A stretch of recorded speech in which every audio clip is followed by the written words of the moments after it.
അടുത്ത ഡിസ്കസ് ചെയ്യുന്ന ടോപ്പിക്ക് സൈക്രോമെട്രിയാണ്. ഓക്കെ, റെഫ്രിജറേഷൻ ആൻഡ് എയർ കണ്ടീഷനിങ്ങിൽ എയർ കണ്ടീഷനിങ് സൈഡ് നമ്മൾ പഠിക്കുമ്പോഴത്തേക്കും ഏറ്റവും ആദ്യം അറിഞ്ഞിരിക്കേണ്ട ടേമാണ് സൈക്രോമെട്രി. സൈക്രോമെട്രി എന്ന് പറഞ്ഞാൽ it's a branch of science that deals the study of moist air.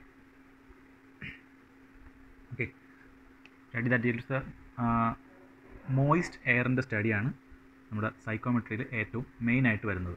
അതിന് കാരണം എന്താണെന്ന് പറഞ്ഞു കഴിഞ്ഞാൽ എയർ കണ്ടീഷനിങ് എന്ന് പറയുന്ന പ്രോസസ്സ്, എയർ കണ്ടീഷനിങ് എന്ന് പറയുന്ന process just simply temperature reduction അല്ലെങ്കിൽ ടെമ്പറേച്ചറിൻ്റെ ഒരു മെയിൻറ്റെയിനിങ് മാത്രമല്ല.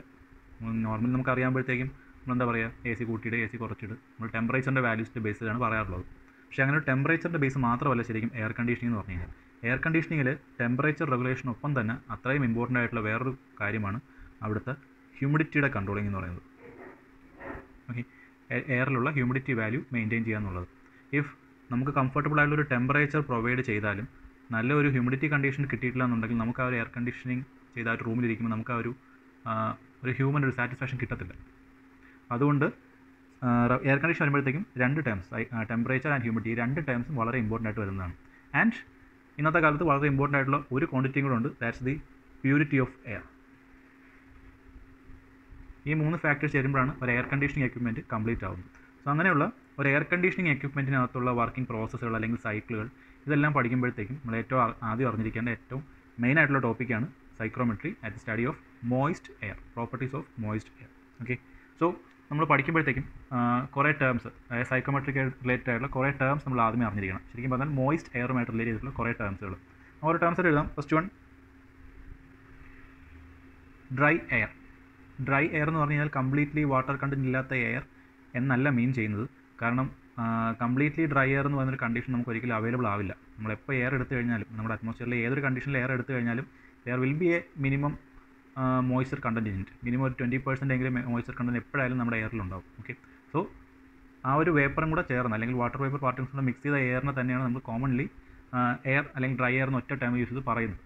ദെൻ ഓരോ തെർമോഡൈനാമിക് പ്രോപ്പർട്ടീസ് വരുമ്പോൾ മാത്രമാണ് നമ്മൾ അതിനകത്ത് നിന്ന് വാട്ടർ വേപ്പറിൻ്റെ പ്രോപ്പർട്ടീസ് സെപ്പറേറ്റ് ചെയ്തിട്ട് വാട്ടർ വേപ്പർ കണ്ടൻറ്റ് ഇല്ലാത്ത എയറിൻ്റെ പ്രോപ്പർട്ടീസ് മാത്രമായിട്ടൊക്കെ കൺസിഡർ ചെയ്യുന്നത്. Okay, so that is dry air. Then second one saturated and unsaturated air. Saturated air and unsaturated air. Saturated air എന്ന് പറഞ്ഞു കഴിഞ്ഞാൽ ഞാൻ പറഞ്ഞു ഡ്രൈ എയർ എന്ന് പറയുന്ന ഒരു കൺസെപ്റ്റ് ആക്ച്വലി ഇല്ല. നമ്മൾ എപ്പോൾ എയർ എടുത്തു കഴിഞ്ഞാലും അതിനകത്ത് there will be some particles of water. Then ഇങ്ങനെ ഇരിക്കുന്ന സിസ്റ്റത്തിലോട്ട് ഞാൻ കൂടുതൽ വാട്ടർ പാർട്ടിക്കിൾസ് സ്പ്രേ ചെയ്ത് കൊടുക്കുകയാണ്. നമ്മൾ ജസ്റ്റ് ഒരു അറ്റ്മോസ്ഫിയർ കണ്ടീഷനിലേക്ക് നമ്മുടെ റൂമിനകത്തേക്ക് നമ്മളൊരു സ്പ്രേ ഗൺ യൂസ് ചെയ്ത് കുറേ വാട്ടർ മോളിക്യൂൾസ് സ്പ്രേ എന്ന് വിചാരിക്കുക. നമ്മൾ സ്പ്രേ ചെയ്യുന്ന എല്ലാ വാട്ടർ പാർട്ടിക്കിൾസും ആ ഇൻസ്റ്റൻറ്റ് തന്നെ നേരെ അങ്ങ് തറയൊന്നും വീഴില്ല, അല്ലെങ്കിൽ സൈഡിലൊന്നും പറ്റി പിടിച്ചിരിക്കുകയോ ചെയ്യില്ല. പകരം it will be suspended in the air. ഈ വാട്ടർ പാർട്ടിക്കിൾസ് എല്ലാം എയറിൽ തന്നെ ഇങ്ങനെ തങ്ങി നിൽക്കാൻ തുടങ്ങും. നമ്മൾ വളരെ ചെറിയ മൈന്യൂട്ട് സ്പ്രേസ് ആയിട്ടാണ് കൊടുക്കുന്നതെന്നുണ്ടെങ്കിൽ. സോ ഇങ്ങനെ ആ ഒരു പർട്ടിക്കുലർ ടൈം കഴിയുമ്പോഴത്തേക്കും, അതായത് കുറേ നേരം സ്പ്രേ ചെയ്ത് കഴിഞ്ഞതിന് ശേഷം മാത്രമായിരിക്കും നമ്മൾ വീണ്ടും സ്പ്രേ ചെയ്യുന്ന ആ ഒരു വാട്ടർ പാർട്ടിക്കിൾസ് നമ്മുടെ റൂമിൻ്റെ വോൾസിൻ്റെ സൈഡിലും ഗ്ലാസിൻ്റെ സൈഡിലോ അല്ലെങ്കിൽ തറയിലോ ഒക്കെ ആയിട്ട് വന്ന് വീഴുന്നത്, മിസ്റ്റിൻ്റെ ഫോമിൽ വന്ന് വീണ് കിടക്കുന്നത്. ഓക്കെ, സോ ഞാൻ ഈ സ്പ്രേ ചെയ്ത് ഒരു ഡ്രോപ്പ് ഓഫ് മിസ്റ്റ് പോലും പ്രൊഡ്യൂസ് ചെയ്യുന്നതിന് മുൻപുള്ള കണ്ടീഷൻ, അതായത് ഒരു ഡ്രോപ്പ് ഓഫ് വാട്ടർ പാർട്ടിക്കിൾ പോലും തറയിലോ അല്ലെങ്കിൽ സൈഡിലോ എവിടെയോ പോയി വീഴാതെ എയറിനകത്ത് തന്നെ സസ്പെൻഡായി നിൽക്കുന്ന മാക്സിമം കണ്ടീഷനെയാണ് നമ്മൾ സാച്ചുറേഷൻ എന്ന് പറയുന്നത്. Okay, that means at saturation the air has maximum quantity of water vapor it can sustain in air. എയറിന് അറ്റ്മോസ്ഫിയറിൽ തന്നെ സസ്റ്റെയിൻ ചെയ്ത് നിർത്താൻ പറ്റുന്ന മാക്സിമം പാർട്ടിക്കിൾ ഓഫ് വാട്ടർ എത്തുന്ന കണ്ടീഷൻ നമ്മൾ സാച്ചുറേഷൻ എന്ന് പറയുന്നത്. ഓക്കെ, സാച്ചുറേഷനിൽ എത്തുമ്പോഴത്തേക്കും നമ്മൾ വേറെയും പറയും 100% മോയ്സ്ചർ കണ്ടൻറ്റ് എന്നും പറയും. Moisture content 100%. ഇനി മുകളിലേക്ക് മോയ്സ്ചറിനകത്ത് ഹോൾഡ് ചെയ്യാനുള്ള കപ്പാസിറ്റി ഇല്ല. ഇനി മുകളിലേക്ക് ഞാൻ വാട്ടർ സപ്ലൈ ചെയ്ത് കഴിഞ്ഞാൽ അല്ലെങ്കിൽ സ്പ്രേ ചെയ്ത് കഴിഞ്ഞാൽ അത് ഡ്രോപ്ലെറ്റ്സ് ആയിട്ട് താഴെ പോകും. ക്ലിയർ? സാച്ചുറേഷൻ എത്തുന്നതിന് മുൻപുള്ള ഏതൊരു പോയിൻറ്റിനെയും നമുക്ക് അൺസാച്ചുറേഷൻ എന്ന് പറയാം. അതായത് അപ് ടു 99% വരെ നമ്മൾ പറയുന്നത് ഇറ്റ് ഈസ് അൺസാച്ചുറേറ്റഡ് എയർ എന്നാണ്. ഫ്രം 1 to 99%, അല്ലെങ്കിൽ 0 to 99% നമുക്ക് അൺസാച്ചുറേറ്റഡ് എന്നാണ് നമ്മൾ പറയാറുള്ളത്. ദെൻ അടുത്ത് നമ്മൾ അറിഞ്ഞിരിക്കാനുള്ള ഇമ്പോർട്ടൻ്റ് ആയിട്ടുള്ള ഒരു ക്വാണ്ടിറ്റി എന്ന് പറയുന്നത് dry air, saturated air. Third one dry bulb temperature and wet bulb temperature. Okay, ഈ രണ്ട് ടൈംസ് നമുക്ക് നേരത്തെ അറിയാവുന്നത് തന്നെയാണ്. ഡ്രൈ ബൾബ് ടെമ്പറേച്ചർ എന്ന് പറയുമ്പോൾ ഒരു തെർമോമീറ്റർ പ്രത്യേകിച്ച് ഒരു കവറിങ്ങും ഇല്ലാതെ നമ്മൾ വെറുതെ അറ്റ്മോസ്ഫിയറിലേക്ക് അല്ലെങ്കിൽ തെർമോമീറ്റർ അല്ലെങ്കിൽ ഏതെങ്കിലും ഒരു ടെമ്പറേച്ചർ മെഷറിംഗ് ഡിവൈസ് വെറുതെ അറ്റ്മോസ്ഫിയറിലേക്ക് നമ്മൾ കാണിച്ചു കഴിഞ്ഞാൽ ആ തെർമോമീറ്റർ റീഡ് ചെയ്യുന്ന വാല്യൂ ആണ് നമ്മൾ ഡ്രൈ ബൾബ് ടെമ്പറേച്ചർ എന്ന് പറയുന്നത്. ഇനി ആ ഒരു തെർമോമീറ്ററിൻ്റെ ആ ഒരു ബൾബ് അല്ലെങ്കിൽ ഒരു മെഷറിംഗ് പാർട്ട് നമ്മളൊരു വെറ്റ് ക്ലോത്ത് വെച്ച് കവർ ചെയ്തതിന് ശേഷം ജസ്റ്റ് എയറിൽ കൂടെ ഒന്ന് റാപ്പിഡായിട്ട് മൂവ് ചെയ്യുമ്പോഴത്തേക്കും കിട്ടുന്ന വാല്യൂ ആണ് അതിൻ്റെ വെറ്റ് ബൾബ് ടെമ്പറേച്ചർ എന്ന് പറയുന്നത്. ഓക്കെ, ദെൻ അടുത്ത നമുക്ക് അറിയാനുള്ളൊരു ഇമ്പോർട്ടൻറ്റ് ക്വാണ്ടിറ്റി എന്ന് പറയുന്നത് സ്പെസിഫിക് ഹ്യൂമിഡിറ്റി.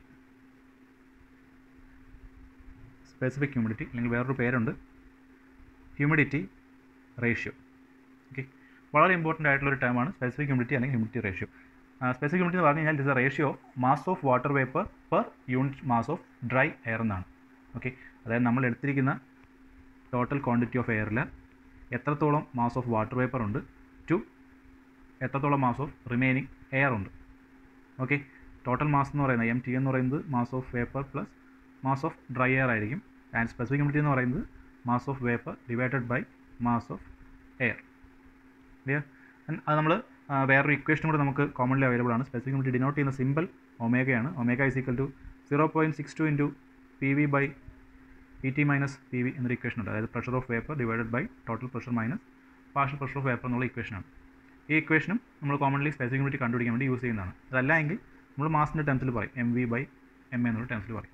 ദെൻ അടുത്തൊരു ഇമ്പോർട്ടൻറ്റ് ക്വാണ്ടിറ്റിയാണ് റിലേറ്റീവ് ഹ്യൂമിഡിറ്റി.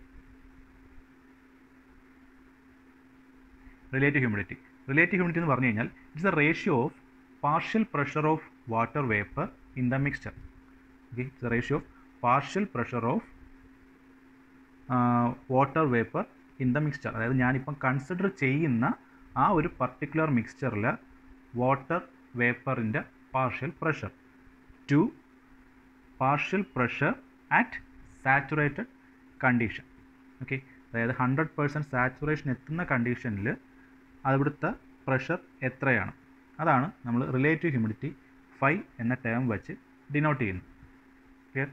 ഫൈയുടെ വാല്യൂ അല്ലെങ്കിൽ ഞാനിപ്പോൾ കൺസിഡർ ചെയ്യുന്ന എയർ സാച്ചുറേറ്റഡ് എയർ ആണെന്നുണ്ടെങ്കിൽ ഈ ഇക്വേഷൻ എങ്ങനെ മാറും? PV is equal to P saturated divided by P saturated തന്നെ വന്നു. ദാറ്റ് മീൻസ് ഇറ്റ് ഈസ് 100% എന്ന് വരും. ഓക്കെ, നമ്മൾ യൂഷ്വലി റിലേറ്റീവ് ഹ്യൂമിഡിറ്റി പെർസെൻറ്റേജിലാണ് റെപ്രസെൻറ്റ് ചെയ്യുന്നത്.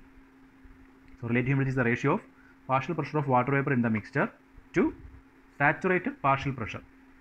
ഓക്കെ, നമ്മളിത് കൺസിഡർ ചെയ്യുന്നത് ആ സെയിം ഡ്രൈ ബൾബ് ടെമ്പറേച്ചറിലായിരിക്കും. കാരണം ഓരോ ടെമ്പറേച്ചറിലും സാച്ചുറേഷൻ പ്രഷർ എന്ന് പറയുന്നത് ഡിഫറൻറ്റ് വാല്യൂസ് ആയിരിക്കും. ഓരോ ടെമ്പറേച്ചറിലും ഒരു സാച്ചുറേഷൻ കണ്ടീഷൻ ഉണ്ട്. മേ ബി ഒരു 5 ഡിഗ്രി സെൽഷ്യസിൽ ഞാനൊരു 100 മോളിക്യൂൾസ് ഓഫ് വാട്ടർ ഇടുമ്പോഴായിരിക്കും സാച്ചുറേഷൻ ആവുന്നത്.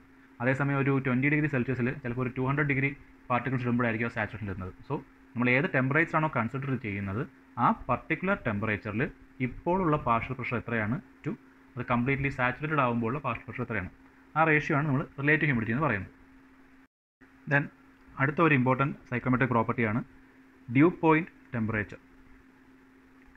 Due point temperature. Okay, dew point temperature എന്ന് പറഞ്ഞു കഴിഞ്ഞാൽ temperature to which air must be cooled at the constant pressure to cause condensation. Okay, അതായത് ഞാനിപ്പം ഒരു പർട്ടിക്കുലർ പ്രഷറിൽ അറ്റ്മോസ്ഫിയറിക് പ്രഷറിലാണ് ഇരിക്കുന്നത് അസ്യൂം ചെയ്യുക. ഈ എയറിൽ കുറേ സസ്പെൻഡഡ് വാട്ടർ പാർട്ടിക്കിൾസും ഉണ്ട്.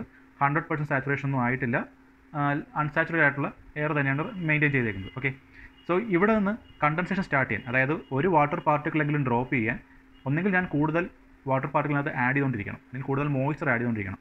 അല്ല എങ്കിൽ വേറൊരു വഴിയെന്ന് പറഞ്ഞു കഴിഞ്ഞാൽ ഇതിൻ്റെ ടെമ്പറേച്ചർ വാല്യൂ റെഡ്യൂസ് ചെയ്യുന്നതാണ്. ഓക്കെ, ഇതാണ് നമ്മൾ ഏറ്റവും കോമൺ ആയിട്ട് ഡ്യൂസ് കാണുന്നതിനുള്ള റീസൺ എന്ന് പറയുന്നത്. അതായത് നമ്മളിപ്പോൾ കാറിനകത്ത് AC ഇട്ടിരിക്കുമ്പോഴത്തേക്കും ഒരു പർട്ടിക്കുലർ പ്രഷറിലാണ് നമ്മളത് ഓപ്പറേറ്റ് ചെയ്ത് തുടങ്ങുന്നത്. സോ അറ്റ് ഇൻസ്റ്റൻറ്റ് നമ്മുടെ ആ ഒരു കാറിനകത്തുള്ള എയറിനകത്ത് മേ ബി ഒരു 50% അല്ലെങ്കിൽ 60% മോയ്സ്ചർ കണ്ടൻറ്റ് കാണും. സാച്ചുറേറ്റഡ് ഒന്നും ആയി കാണില്ല, ഒരു 60% മോയ്സ്ചർ കണ്ടൻറ്റ് ആയിരിക്കും ഉണ്ടായിരിക്കുന്നത്. ദെൻ ഞാൻ AC ഓൺ ചെയ്ത് ടെമ്പറേച്ചർ ഒരു 32 നിന്നും ഒരു 22 ആയിട്ടൊക്കെ ഡ്രോപ്പ് ചെയ്തു. ഓക്കെ, അതും കഴിഞ്ഞ് കുറച്ചും കൂടെ ഞാൻ ഡ്രോപ്പ് ചെയ്ത് കഴിഞ്ഞാൽ നമുക്ക് ആ ഗ്ലാസിൻ്റെയൊക്കെ സൈഡിലായിട്ട് വാട്ടർ പാർട്ടിക്കിൾസ് വന്ന് ഒട്ടിയിരിക്കുന്നത് കാണാൻ പറ്റും. അതിന് കാരണം എന്ന് പറഞ്ഞു കഴിഞ്ഞാൽ നമ്മൾ ആ കാറിൽ മെയിൻറ്റെയിൻ ചെയ്തിരുന്ന ആ ഒരു സെയിം പ്രഷർ കണ്ടീഷനിൽ, same atmospheric pressure and temperature കണ്ടീഷനിൽ വെച്ചിട്ട് ഞാൻ ആ ടെമ്പറേച്ചർ റെഡ്യൂസ് ചെയ്ത് കൊണ്ടുവന്നാലും ഇതിനകത്തുള്ള വാട്ടർ പാർട്ടിക്കിൾസിൻ്റെ കണ്ടൻസേഷൻ നടക്കും. അതായത് വേപ്പർ ഫോമിൽ നിന്ന് അത് ലിക്വിഡ് ഫോമിലോട്ട് കൺവേർട്ടായി തുടങ്ങും. സോ ആ ഒരു ടെമ്പറേച്ചറിനെയാണ് നമ്മൾ ഡ്യൂ പോയിൻറ്റ് ടെമ്പറേച്ചർ എന്ന് പറയുന്നത്. Okay, saturation temperature and dew point temperature രണ്ട് ക്വാണ്ടിറ്റീസ് ആണ്. സാച്ചുറേഷൻ ടെമ്പറേച്ചർ പറയുമ്പോഴത്തേക്കും നമ്മൾ മോർ വാട്ടർ പാർട്ടിക്കിൾസ് ആഡ് ചെയ്താൽ മാത്രമാണ് അതിനകത്ത് കണ്ടൻസേഷൻ നടക്കുന്നത്. ഡ്യൂ പോയിൻറ്റ് ടെമ്പറേച്ചർ എന്ന് പറഞ്ഞു കഴിഞ്ഞാൽ അൺസാച്ചുറേറ്റഡ് എയർ ആണെങ്കിൽ പോലും ടെമ്പറേച്ചർ റെഡ്യൂസ് ചെയ്ത് നമ്മൾ കണ്ടൻസേഷൻ സ്റ്റാർട്ട് ചെയ്യുന്ന ആ ഒരു പോയിൻ്റാണ്. ഓക്കെ, പിന്നെ അടുത്ത ഒരു ഇമ്പോർട്ടൻറ്റ് ക്വാണ്ടിറ്റി എന്ന് പറയുന്നത് നമ്മൾ സൈക്കോമെട്രി പഠിക്കുമ്പോഴത്തേക്കും നമ്മൾ ഏറ്റവും കൂടുതൽ എനർജി വാല്യൂസ് കൗണ്ട് ചെയ്യാറുള്ളത് എൻതാൽപ്പിയുടെ ടേംസിലായിരിക്കും. Enthalpy of moist air. Okay, enthalpy of moist air എന്ന് പറഞ്ഞാൽ it's a sum of the enthalpy of dry air and the enthalpy of water വേപ്പറാണ്. എൻതാൽപ്പി ഓഫ് ഡ്രൈ എയറിൻ്റെയും എൻതാൽപ്പി ഓഫ് വേപ്പറിൻ്റെയും കൂടെ സമ്മാണ് നമ്മൾ എൻതാൽപ്പി ഓഫ് മോയിസ്റ്റ് എയർ എന്ന് consider ചെയ്യുന്നത്. അതായത് സൈക്കോമെട്രി നമ്മൾ കൺസിഡർ ചെയ്യുമ്പോഴത്തേക്കും എല്ലാ ഇൻസ്റ്റൻറ്റിലും എയർ എന്ന് പറയുന്നത് മോയിസ്റ്റ് എയർ കണ്ടീഷനാണ്. അതായത് എയറും വേപ്പറും കൂടെ മിക്സ് ചെയ്തിട്ടുള്ള കണ്ടീഷനായിരിക്കും ഉണ്ടാകുന്നത്. സോ ആ ഒരു പർട്ടിക്കുലർ കണ്ടീഷനിലെ എൻതാൽപ്പിയാണ് നമ്മൾ എൻതാൽപ്പി ഓഫ് മോയിസ്റ്റ് എയർ എന്നെടുക്കുന്നത്. നമ്മുടെ നോർമൽ സാച്ചുറേഷൻ കർവ്സിലും ഒന്നും നമുക്ക് ഡയറക്റ്റ് ആയിട്ട് എൻതാൽപ്പി വാല്യൂസ് കിട്ടില്ല. എൻതാൽപ്പി വാല്യൂ കിട്ടണമെന്നുണ്ടെങ്കിൽ we have to use equations that like total enthalpy is equal to sum of enthalpy of air and enthalpy of water in to specific unit എന്നൊരു equation നമ്മൾ use ചെയ്യേണ്ടി വരും. ഒരു problem side വരുമ്പോഴത്തേക്ക് അത് പറഞ്ഞുതരാം. Then okay, so ഇത്രയും terms ആണ് ഇമ്പോർട്ടൻ്റ് ആയിട്ടുള്ള സൈക്കോമെട്രിക് പ്രോപ്പർട്ടീസ് ആയിട്ട് വരുന്നത്. നമ്മളൊരു പ്രോബ്ലം ചെയ്യുമ്പോഴത്തേക്കും ഇത്രയും ടേംസ് അറിഞ്ഞാൽ മാത്രമേ നമുക്ക് ആ ഒരു പ്രോബ്ലം ചെയ്യാൻ പറ്റത്തുള്ളൂ, മെയിൻലി ഒരു സൈക്കോമെട്രിക് ചാർട്ട് യൂസ് ചെയ്ത് ചെയ്യുമ്പോൾ. സോ അടുത്തത് എന്താണ് ഒരു സൈക്കോമെട്രിക് ചാർട്ട് എന്ന് നോക്കാം.